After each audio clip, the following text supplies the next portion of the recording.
What can we learn from the world of sports psychology that could be applied to the maternity journey? What if a top sports psychologist and mother was able to effectively bring these two worlds together in ways that would benefit not only the mother, but also the child, the family, the support crew, partner?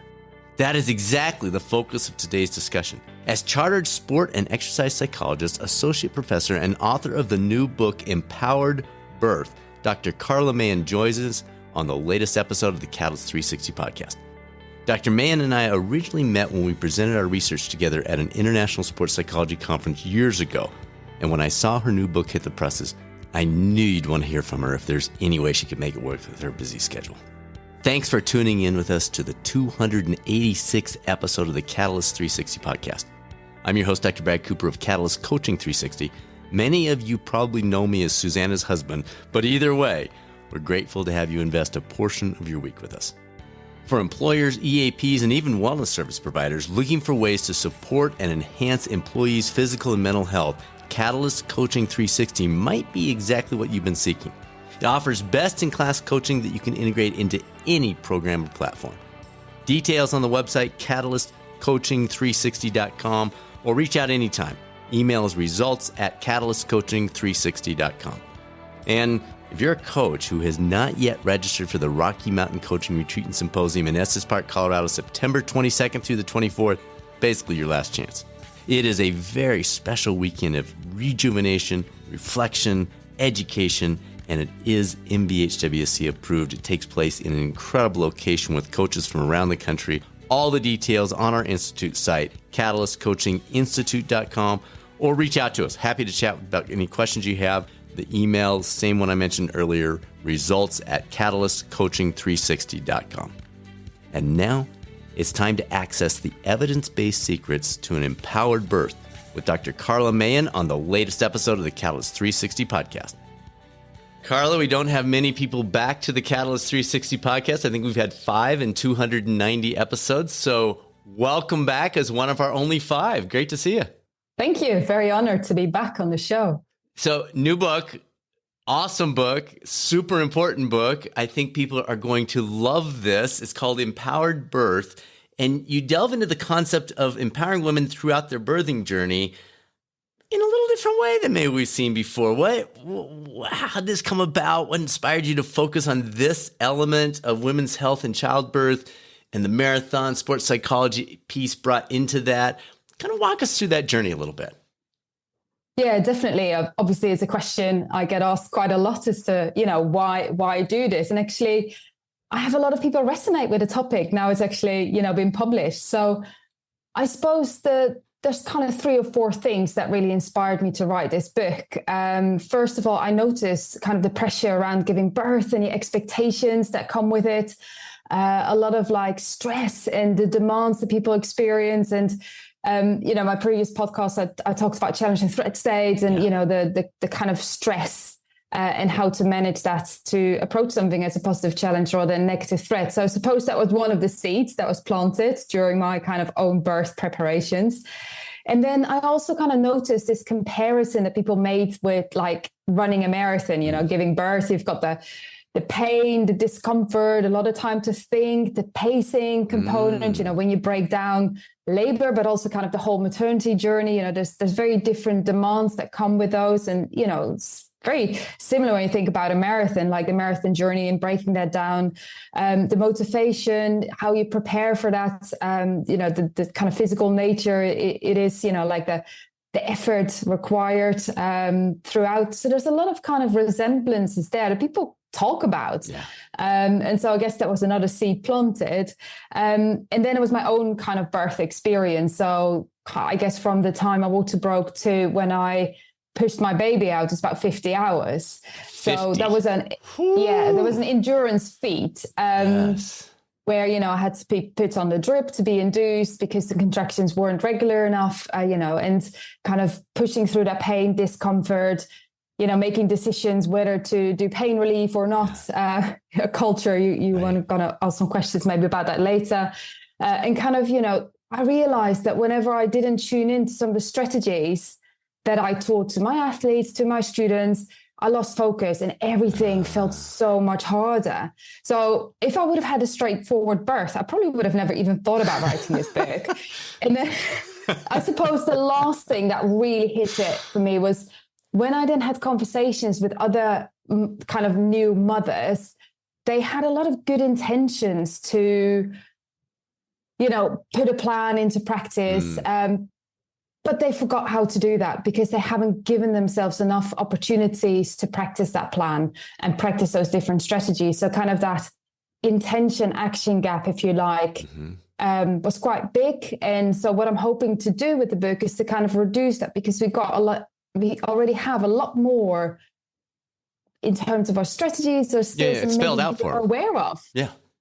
So I suppose that's what I'm trying to do is actually, make people aware of that, and hopefully through doing that, reduce that kind of intention action gap a little bit more.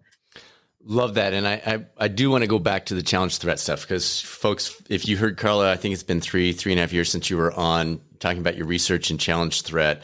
Folks, if you're not familiar with that, it's fascinating. It's not just the power of positive thinking. There's actually physiological measurements we can track to say that the heart is pumping a little bit more effectively, that the blood vessels are allowing more blood to flow when we're in that challenge versus threat state. Can you revisit that for us a little bit?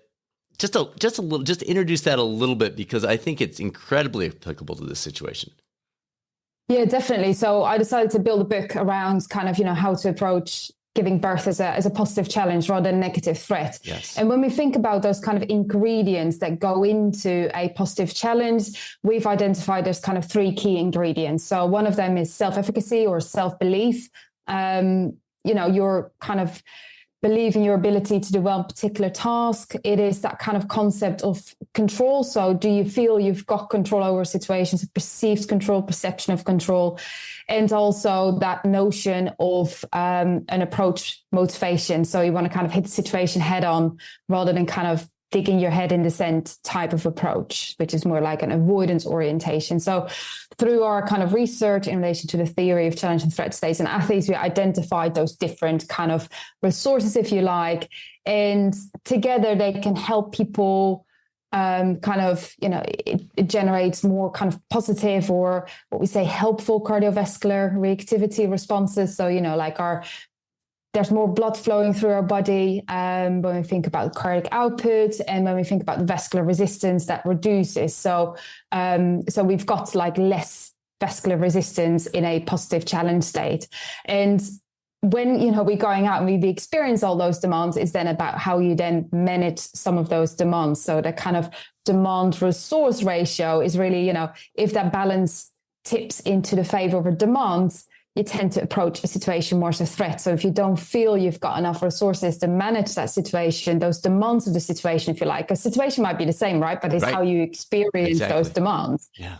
And if that kind of that balance tips in favor of resources, there is that kind of, more light that you will experience as a challenge. And, readers or listeners familiar with that, might resonate with, Lazarus kind of cognitive appraisals are very heavily featured in that theory. Yeah. Yeah.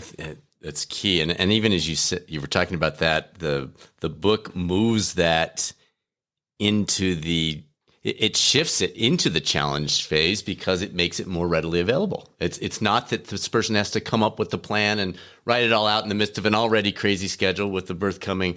It's there. Like, it's waiting for us in this book that we've got. So, I love that. On page 15, I just want to hit this real quick. You give us an overview that I think we may see as a thread throughout our conversation. So you talk about the 4 kind of key steps to putting this into play. Number 1 is practice. Number 2, control the controllables, let go of the uncontrollables, prepare as you would for a marathon, be kind to yourself, and then I love this one, don't feel the need to have to do everything yourself. Do you want to give us a kind of a little piece on each of those, or some key element for each one of those as we jump into this? Yes, definitely. I think the practice one partially resonates with that kind of, reducing that gap between, intention and action, but it's also understanding what your demands are. So, in the book, I also talk about reflection. So when you practice, you want to reflect. Did this go well? Didn't this go very well? Like, how can I use this? So yes, we have a lot of tools available to us, but how you use that tool really depends on what you need it for. So it's about going through that journey, practicing, trying out some of those things, thinking about what do I already have in my toolbox? What do I want to add?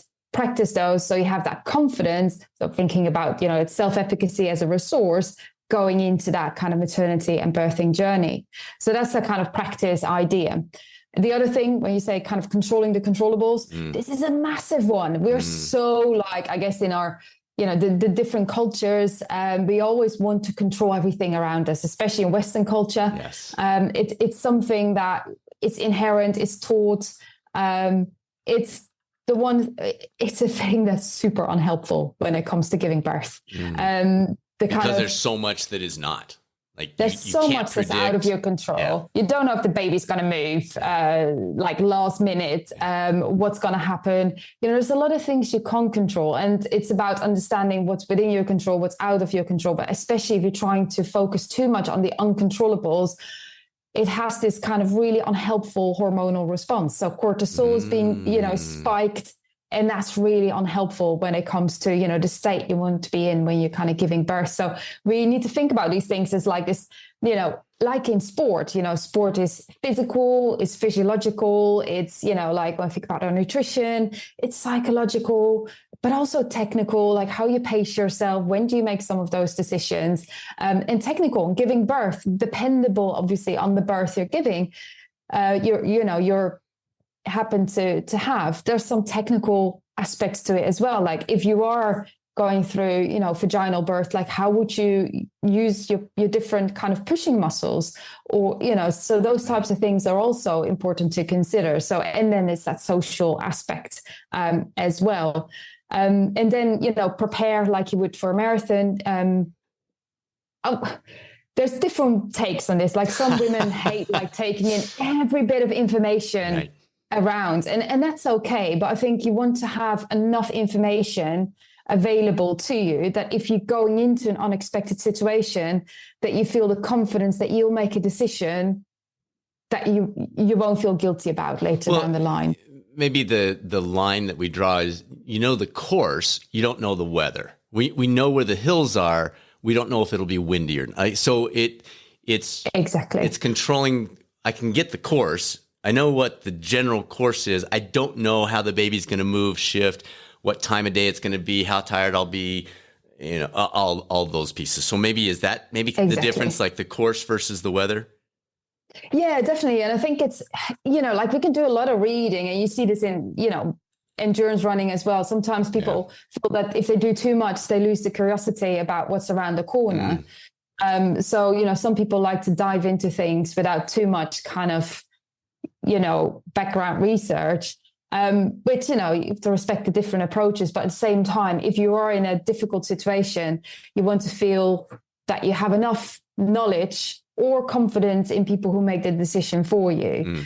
So prepare as if you would for a marathon. Like you won't go into a marathon without any, training beforehand. Right. I think I'll do a marathon this weekend. Okay, cool. That'll go well. So, there's definitely that kind of thought, because it is a physical feat, really. And we're talking about the whole maternity journey, right? So kind of doing that preparation is quite helpful.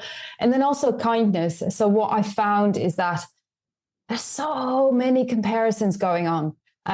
People constantly think about, maybe how their mother has given birth, or their sister, or another,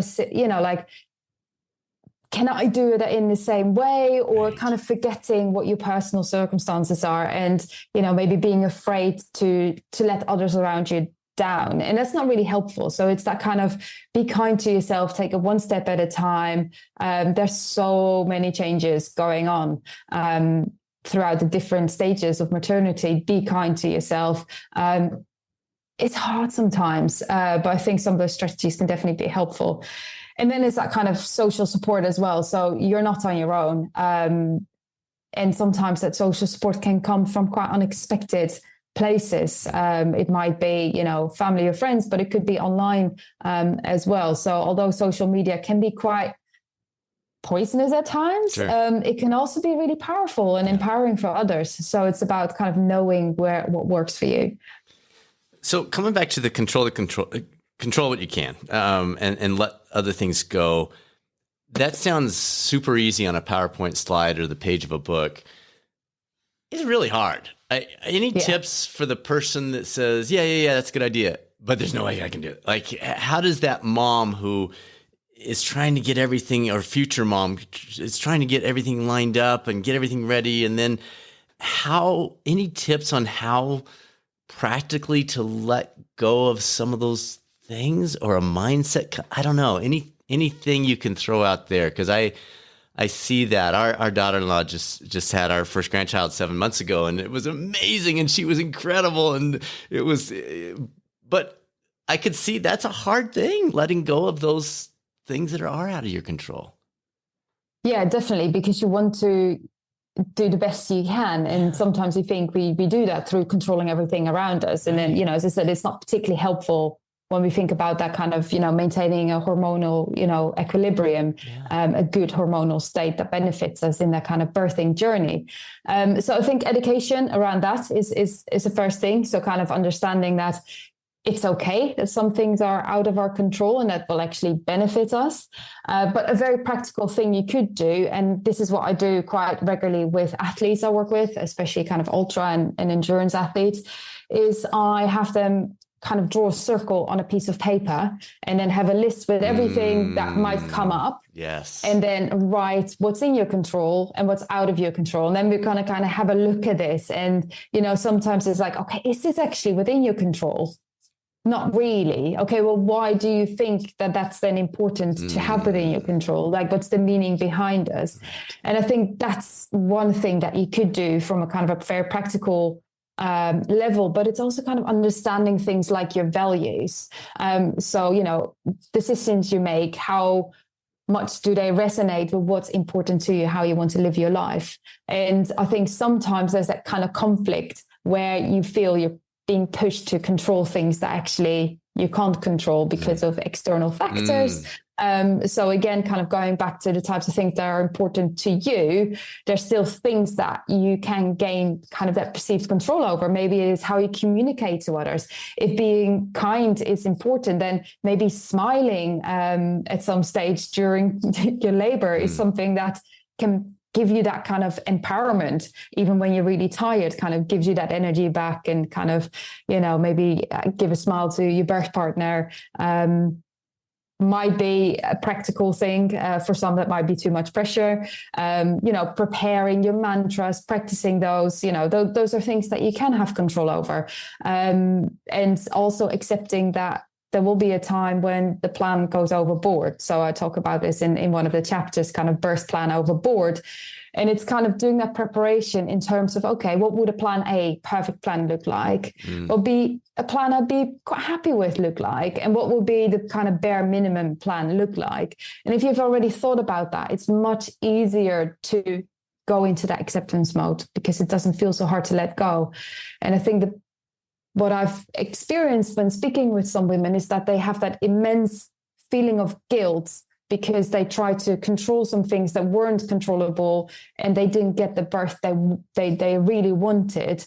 And that still haunts them many years down the line, because they feel disappointed. And I find that really tough, those stories, to like, okay, you've done, there's lots of things that you may have taken from this journey, but this kind of one experience overshadows all of that. That was out of their control in the first place. Yeah. Wow. All right. So you've been through this. That was the kind of the catalyst for this whole thing. Personal application. Were there things that surprised you as you went through this, and you look back on it and you're like, what? I've been doing this training for 15 years or whatever.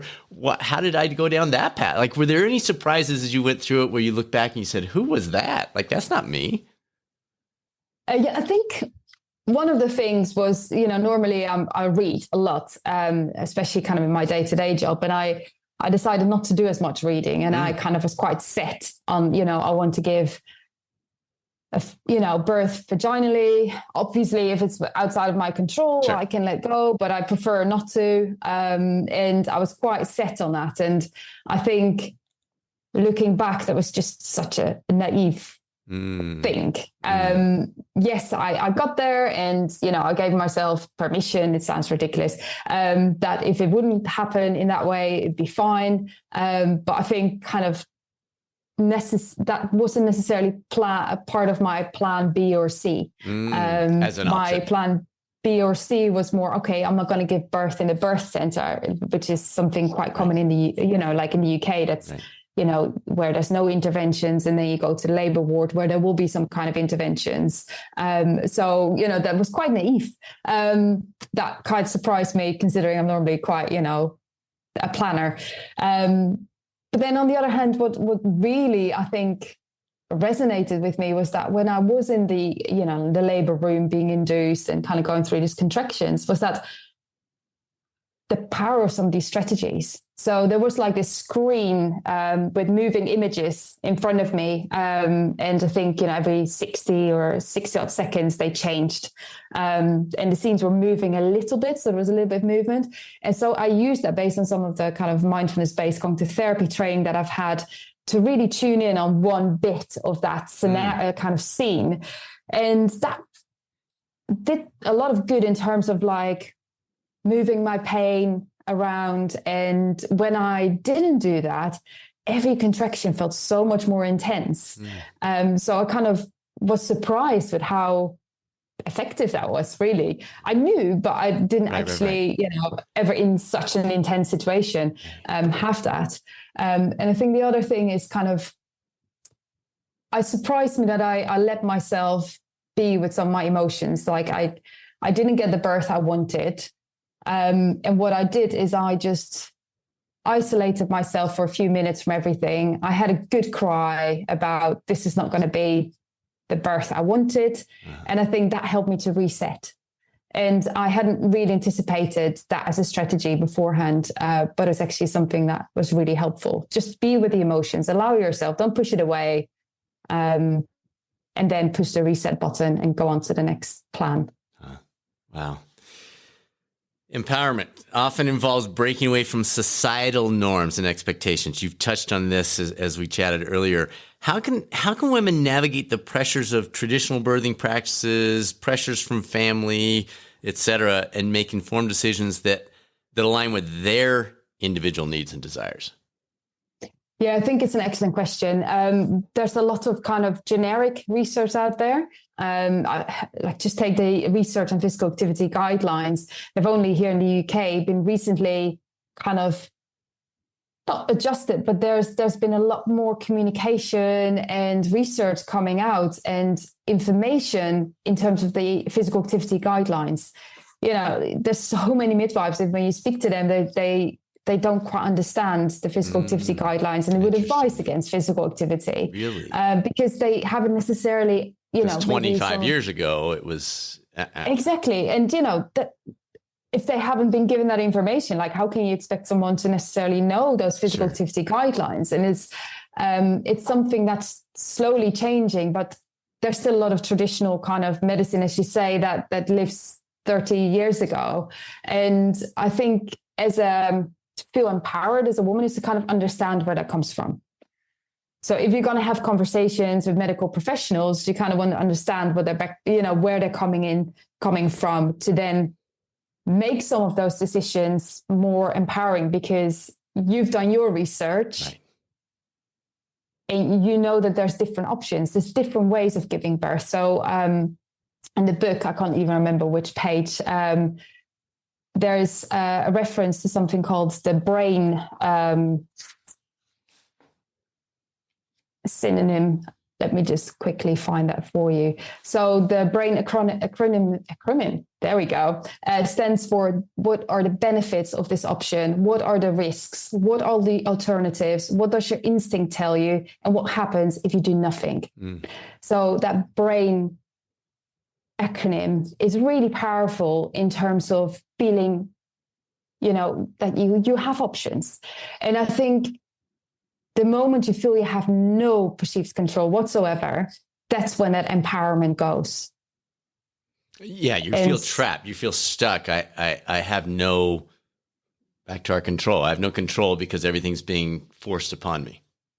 Exactly. And you still have, control over how you might respond to people, or whether you say, I want to actually take a minute to think about this decision. So there are changes, but there's definitely, like when you talk about cultural differences, there's expectations that are placed on women on how they must give birth. And so, yes, it does take for a very strong person to be able to counter that. And, things like the BRAIN acronym or having those conversations with the people around you beforehand can be really helpful, and kind of that understanding of the physiology, and that, if you feel a lot of stress because of that, the physiology starts to work against you. It's not easy at all. I've had conversations with women who had to make a decision to have a different birth partner than perhaps they're, the father of the child, sometimes because of cultural differences, because of, different reasons, Sure. Or they had to have difficult conversations with the family in terms of, how quick after birth would they like to see them? That's not easy. But again, it's also understanding what are your demands that you'd experience and what works best for you in that situation. But it's not an easy answer, really. You touched on something that I hadn't planned to ask, but I think it's important to get out there. And I know this is not your specific area of expertise, but the physical activity recommendations. Can you just give a quick overview of how that has changed over the past 30 years based on your own inquiry for yourself? Yeah, so here in the UK, there's a foundation called the Active Pregnancy Foundation. So definitely recommend your listeners to have a look at their website. And what is it again? Active Pregnancy Foundation. Active Pregnancy. I think, okay. Yeah, I'm not quite sure what the website is on top of my head, to be honest. They can find that. Active Pregnancy Foundation. And so they have kind of information of what's safe to do in terms of the active, like what the recommendations are. Typically, I guess traditionally it's about, don't go above, 7 RPE, those types of things. Right. But there's a lot more kind of awareness of what you can do in terms of strength-based activity, pelvic floor training. It's not just the Kegels you need to do. It's not just the squeezing. There's a lot more you can do. But also things like, squatting is really important, and that can be actually really helpful when you're giving birth, when you think about the useful positioning. So there's a lot more awareness in terms of, okay, what's your baseline and how can you build on that? And there's a lot of women who now kind of show that they can exercise when they're pregnant, whereas I think not too long ago, for example, Chemi Elcott, who used to be an alpine skier, she always comes up with this example that she was in a gym and someone asked her a question like, why are you exercising like this and lifting weights while you're pregnant? Right. From someone who probably has no idea, was a man and never been in, doesn't know anything about the research, but the research has definitely increased in recent years, which is great, because I think initially people are scared to touch anything that has to do with pregnancy because of all the ethical guidelines around it, which is, I think, why there was a lack of, understanding of what you can and what you can't do, because people just don't dare to touch that as a topic. Right. All right. You've talked about partners, families, friends. Let's go down that path a little bit. What can the partner do? What can the friends and family do to allow this to go a little smoother, to allow the control of the mom versus the father-in-law, mother-in-law, partner, right? Like what advice, if you're speaking to me as a grandfather to be, or our son, or the friends of, like, what can the non-mom do to help in this whole situation? Yes. Yeah. I think first of all, it's important to understand that given support is not necessarily perceived support. So like received support doesn't equate perceived support. So I think that's the first thing. So as a partner, you might think you're doing a lot. So, you have different types of supports. For example, informational support, you might give information, but if that information isn't suitable to that person, then, they won't really perceive that to be support, or that person, it might even go the other way, that they feel they're not actually listening to me. So this is really inconsiderate, this information that they give to me. Or, someone who drives them to all their appointments, that's a lot of kind of that practical instrumental support. But that's not necessarily emotional support, which is, really important, is kind of listening and understanding the needs of this particular person. So it's about understanding what you need, communicating that with the person. And I would say it's quite helpful having those conversations that might be difficult, that, in terms of, who you want to be present at the birth, how you want to approach the birth quite early on, and don't leave that to the last minute. It's quite an important thing. And I think what's really important is that for your birth partner to really understand how you behave in situations where you might be in pain or discomfort, when you are in, an up and down of emotions, you maybe experience a lot of anxiety or uncertainty, or, like start swearing, or, whatever happens. But if your birth partner doesn't have a clue, has never seen you in that situation, which would be the norm, they find it really difficult to support you. So I definitely say that's a really important thing. And in the book, I talk about an interview I've had with a runner whose partner would sometimes run with her on her long runs, and seen her in quite a vulnerable position. And she said that gave her so much confidence going into the birth, because she said she knew that he would be, there for her. She knew what he would say, and that would work for her. So I think having that plan and making that plan, and really involve your birth partner in that process is important. I think sometimes birth partners feel they can't do that much, but actually they can do a great deal to help. Like sometimes difficult decisions, when there's like an emergency cesarean, for example, or blood loss or whatever, the person who's giving birth is not always in a position to make those decisions. So you need to have had those conversations beforehand so they can be an extension of that person and not an overrider. And so you feel more confident. So when you think about, how to approach this as a positive challenge, you have that self-efficacy, that self-belief, you have that perceived control, and you have that approach motivation, because you haven't, stuck your head in the sand and kind of ignored all of these things.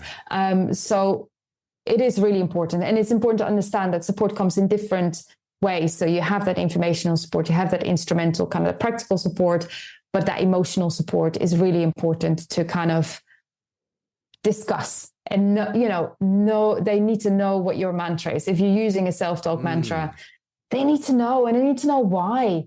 Because if they don't understand the why, then they maybe won't say it at the right times. Another example I gave in the book was of a personal trainer who did a lot of high intensity intervals, and she was exhausted at some stage during the labor.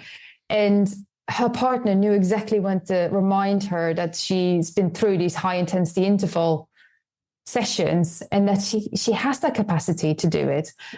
So I think really knowing those types of things, having those conversations, how can you promote the self-efficacy of of the person giving birth? How can you make sure that they focus on what they can control and not on what they can't control, and to be proactive? So ask some questions. How are you feeling? But don't overdo it. Because if someone asks you, how are you feeling, like every contractions, they probably don't want you in that room anymore. Yes. So, tune into that. And I think the most important thing is never attempt any kind of inappropriate jokes at any stage during labor. The person giving birth is in a vulnerable position. They're not ready for it. Yeah, exactly. The self-talk mantras, any tips on that one as people are thinking through, I need to put that together? Ones to lean into, ones to maybe take off the table. Any suggestions on the self-talk mantras? I think what's really important is that it's your mantra. I can't emphasize that enough.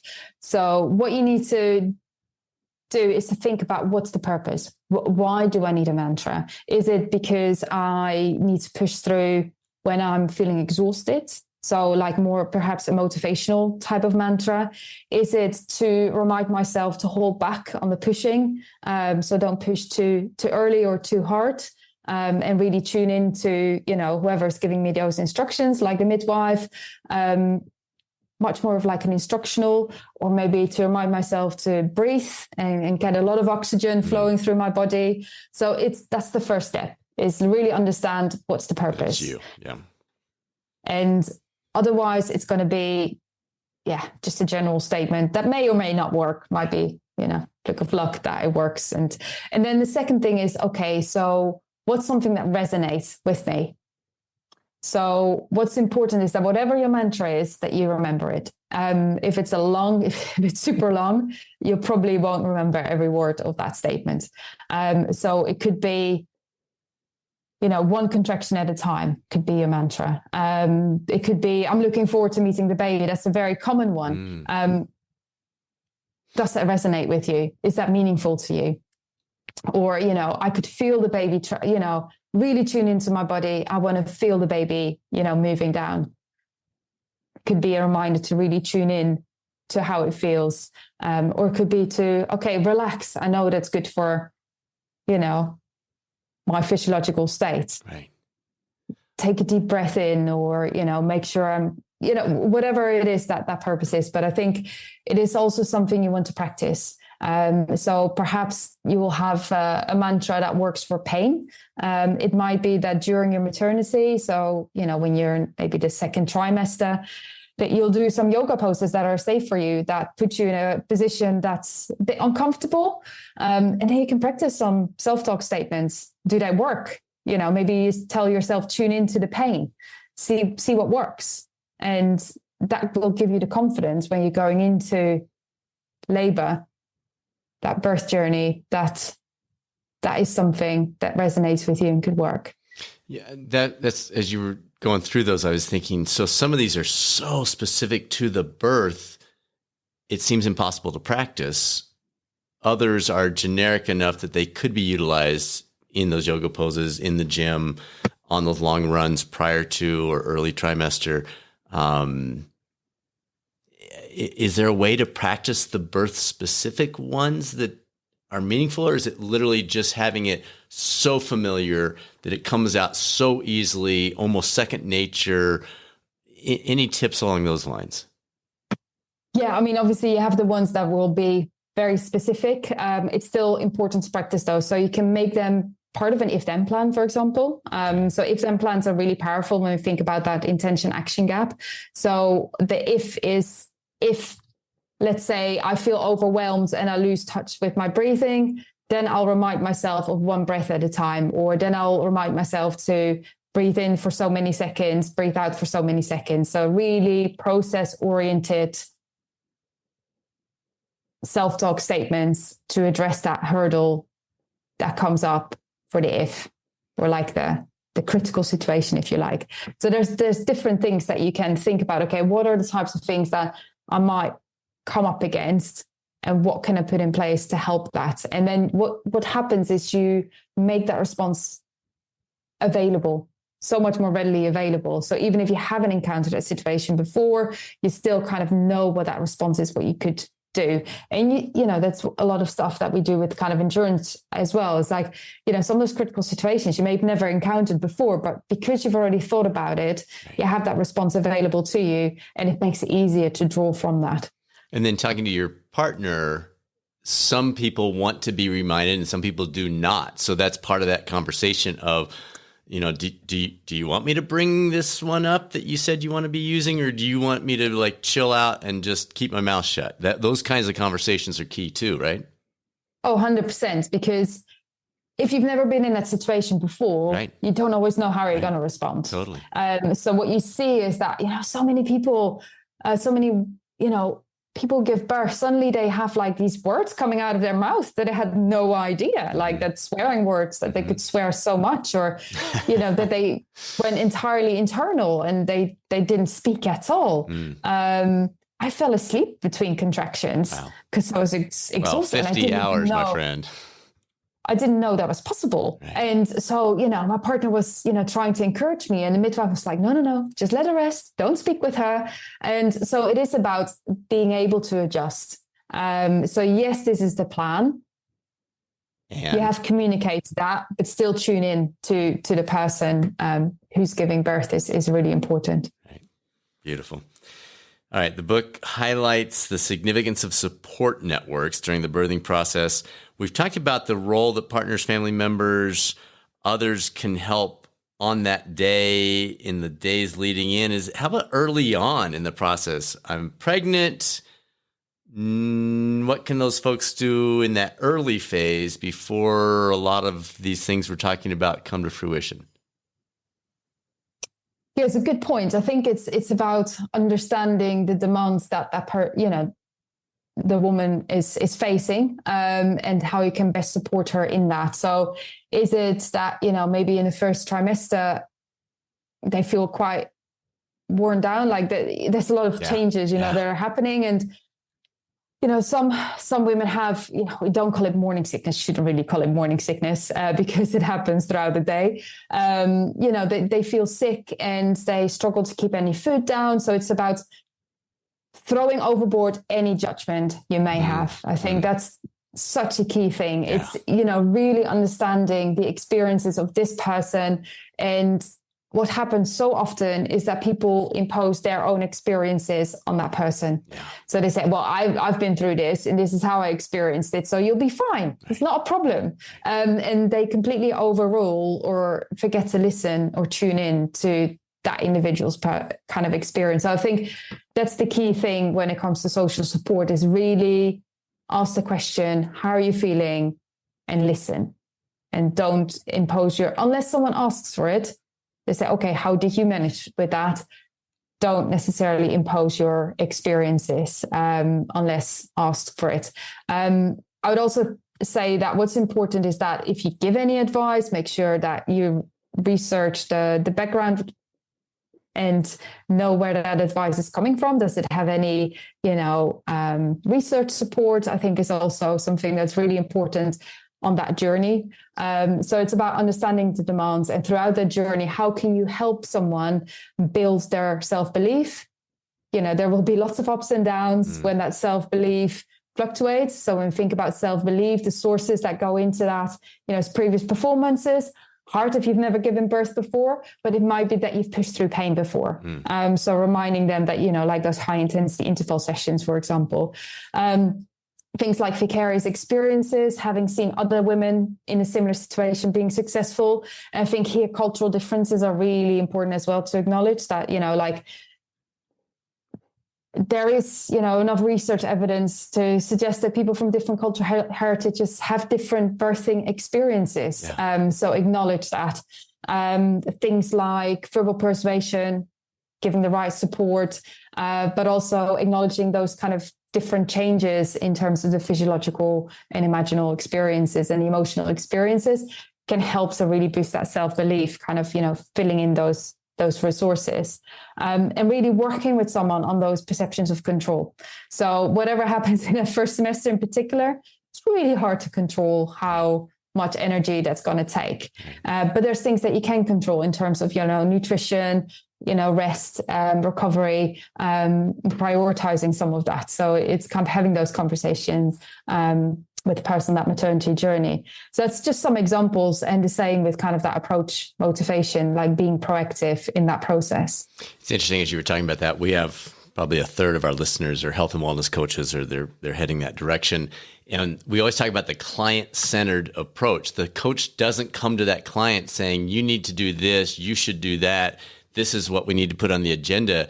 It's an agenda-free conversation. It's finding out, what does that person need, what's important to them, what is really on their mind at this point, and then how do we move forward? And then maybe every once in a while, would you like some things that have helped other clients in the past, or me if in the pregnancy situation or whatever? And it sounds like you're saying the same thing. You come in agenda free as that support person, in-law, partner, friend, not assuming they want your information, but finding out, how can I help? Yeah, exactly. And really understanding, like, okay, does this person really have a tendency to trying to control everything around them? Yeah. So can we work with them on understanding perceived control? What do they have already got? Like, if you feel that they feel overwhelmed by the situation, but actually, yes, we've got sports, but maybe they have been, in a situation at work where they had to do a lot of performing under pressure. What can they draw from that? It's like really understanding actually what people already have in their toolbox throughout that maternity journey that they can build on. So rather than starting from scratch, it's okay, well, you've used it before. What was the reason that you used it? Can you apply that in that maternity journey as well? So you can help people through asking some of those questions. I have some example kind of questions in the book in terms of that reflective practice. And that's so important because what you're then doing is this whole self-regulated learning. So you've got that planning, that action, and reflecting. And what you do is you help people through that process.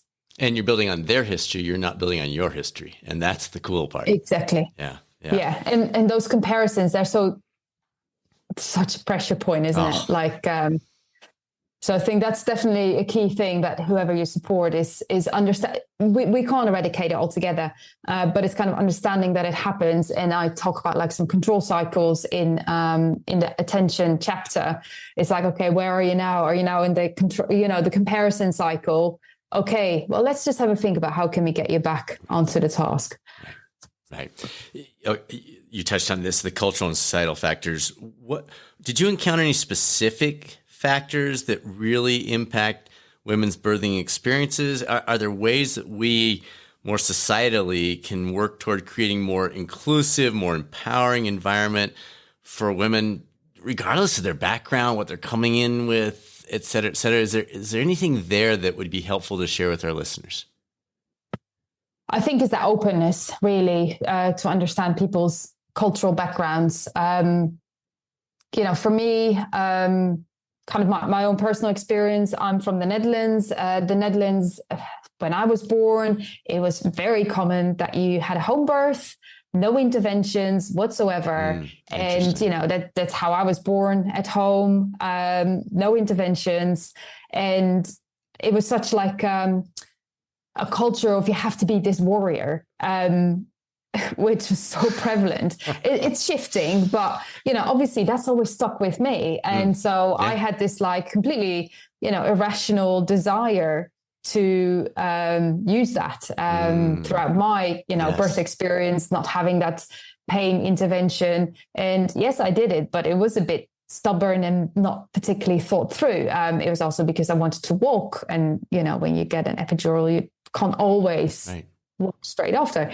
But it was an irrational decision. It was very kind of, okay, well, I know that my mom did this. Well, if she can do it, she's a strong woman, learn from her. I might be able to do it. It's a cultural thing. It's, let's just give it a try. But I noticed that in the hospital, they weren't as used to that approach. Like it's not something that was necessarily that common. And so I started to kind of, understand that throughout, those 50 hours, that maybe the way I saw it was a little bit different. And then I was like, okay, that's fine. So that's kind of one side of the coin, but at the same time, that could have backfired quite a bit in terms of, not making the decision that was in my best interest, because I felt that the kind of cultural values were quite strong there. And I think that happens. And it's important that we understand our own cultural values, how does that influence on the decisions that we may make? And are those decisions in our best interest? So for some people, that works really well. They feel incredibly empowered by their cultural background. And for others, it's a bit less so. So it's about understanding where you are. And, if you are in a very multicultural city, it's likely that your midwife might come from a very different cultural background than you do. And so you can't just assume that they understand where you're coming from. And it's about, okay, again, that's that controllability story, isn't it? What's within my control? What's outside of my control? You don't always have control over, who may be in your medical support team. Sometimes you do, but sometimes you don't. So I think, having those conversations and, there's a bunch of research, and although it wasn't the focus of my book, in terms of kind of cultural and racial differences, of, like the birth rates and, tears afterwards, interventions and so on. And I think we need to be really aware of those, because sometimes that works against you if you come from a particular cultural background. So it's doing that research, being informed, and through that information, feeling empowered. Mind-body connection. Your book explores this, mind-body connection during childbirth. Can you elaborate on the ways in which a woman's mental, emotional state can influence the actual birthing experience? And then how can we get some practical application out of this knowledge?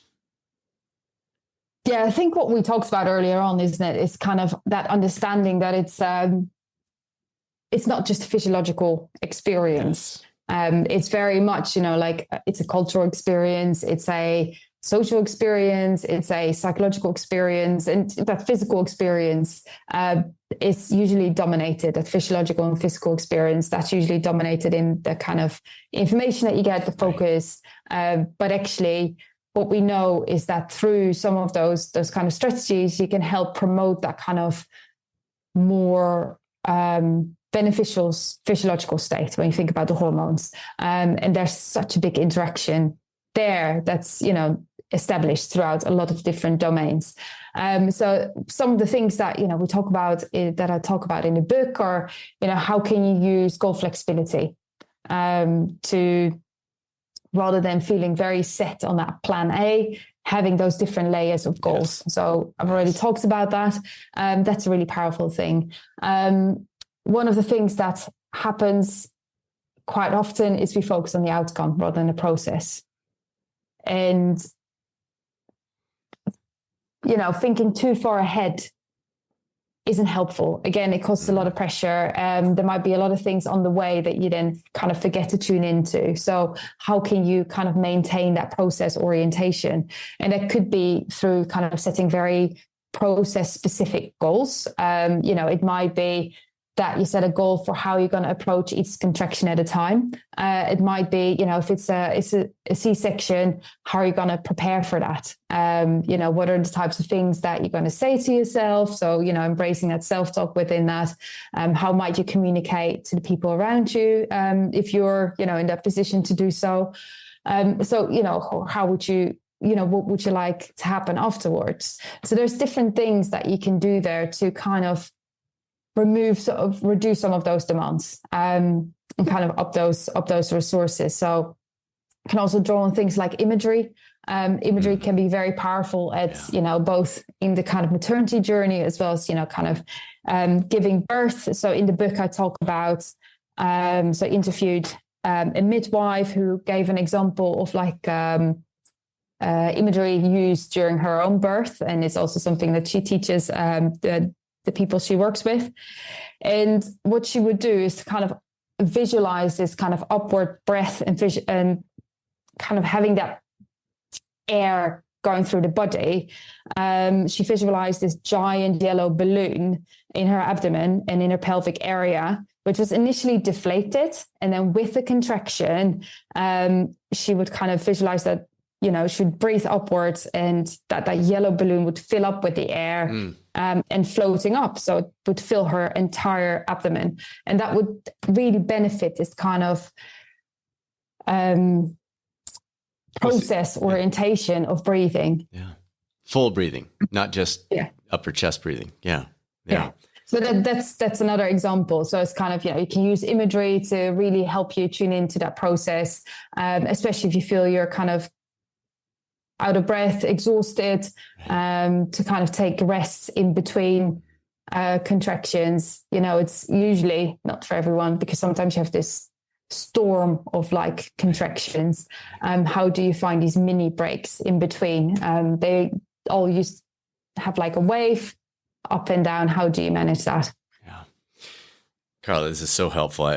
Folks are going to love your book, and we'll have a link to that in the description. The last question I've got for you, I don't want to leave the postpartum piece aside. So there's an increase in awareness of postpartum mental health.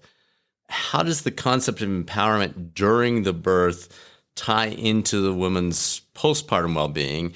And what can we do, both the mom and society, the people around her, to better support women during that postpartum period? Yeah, I think there's a lot of pressure on women postpartum to, find their identity immediately. But if you make that comparison to sport, like, you're doing a lot of endurance, you didn't develop your endurance identity overnight. Like it took years to establish that. Yet at the same time, we expect women to have this kind of motherhood identity immediely, and it will take time. So I think that's the first thing, like allowing yourself time to adjust, to understand.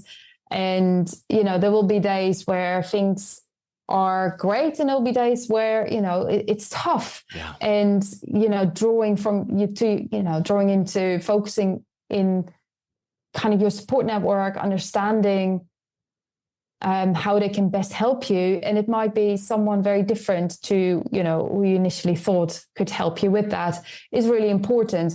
And I think if we're familiar with kind of the postpartum blues, those kind of first 2 weeks after giving birth, that, there's a lot of up and down.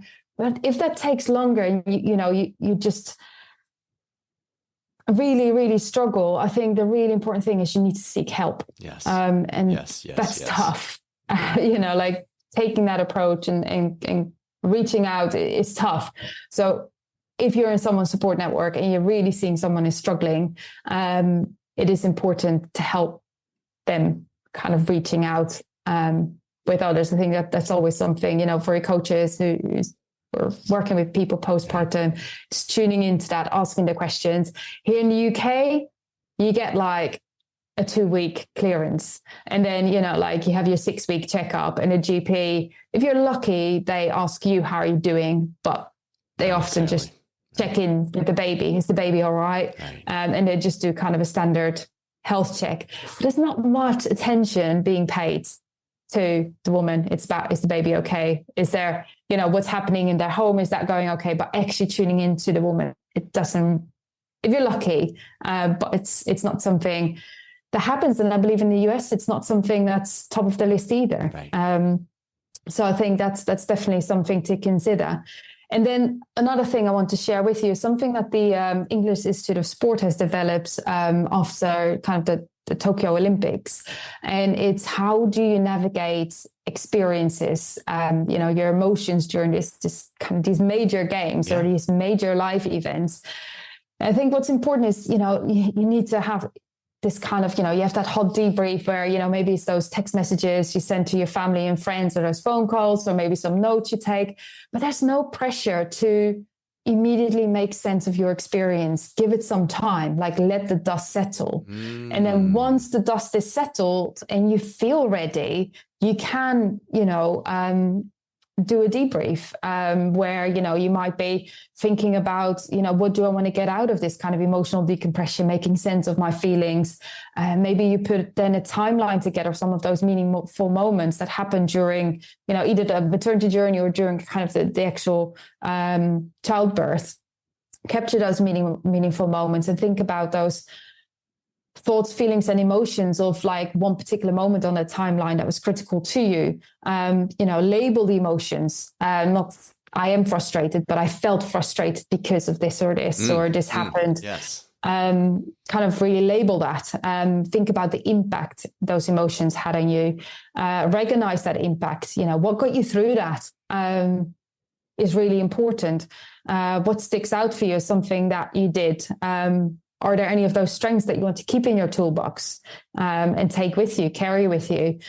So really giving yourself credit that you've gone through that experience is important. And then kind of utilizing that meaning for looking ahead. So, down the horizon, what do you see? how can you use that perspective that you gained from the event? What's your plan for looking after you? What's something that you're looking forward to? And then you kind of summarize those kind of sense making and action points. Where do you want to go from here? What are those action points, and are they feasible? Making sure that, the action points are together are within your control, and have some flexibility within that. So I think the English Institute of Sport has done an excellent job in putting together something that's so structured, helping people to at least think about some of these questions. Yeah. Fantastic. Congratulations on the book. Congratulations on the baby surviving 50 hours of childbirth. It's great to see you. Well done. Nice to see you. Thank you. Thank you so much, Dr. Meijen. No doubt this book and hopefully this conversation will have a positive impact for so many. Quick reminder for employers, benefit consultants, and complementary wellness providers. As you plan for 2024, it is so easy to integrate personalized, board-certified behavioral, physical, and mental well-being coaching into any program or platform, or you can offer it as a standalone. Please reach out to us anytime if you'd like to discuss details and ideas, results at catalystcoaching360.com, or feel free to visit the website anytime, catalystcoaching360.com. And now, it's time to be a catalyst. This is Catalyst Coaching 360's Dr. Brad Cooper. Make it a great rest of your week, and I'll speak with you soon on the next episode of the Catalyst 360 podcast, or maybe over on the YouTube coaching channel.